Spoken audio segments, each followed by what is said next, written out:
Valentine day पर girlfriend को 100 रुपए की चॉकलेट देने से बेहतर है 40 रुपए का 1 किलो गुड़ दो। पूरा घर खाएगा और सबका मुंह मीठा हो जाएगा। हाँ। हाँ। अरे भाई, गर्लफ्रेंड ना हो तो क्या करना चाहिए? कुएं में कूद के मर जाना। तो गाइज एग्जाम भी आ रहे हैं और वैलेंटाइन भी। खैर अपना तो दोनों से ही कोई लेना देना नहीं है।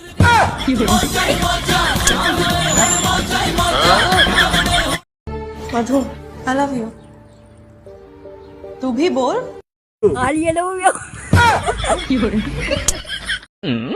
दिल तो हर किसी के पास होता है, लेकिन हमारे पास फेफड़े भी हैं। जनाब, हम सिंगल लोग हैं, हक डे भी हक कर ही मनाते हैं। हम पागल नहीं है भैया। दिल फाड़ के रोया मेरा वो दोस्त जब मैंने उससे पूछा बीवी ख्याल तो रखती है ना। मेरा दिल एकदम साफ है, बिल्कुल मेरे बैंक अकाउंट की तरह।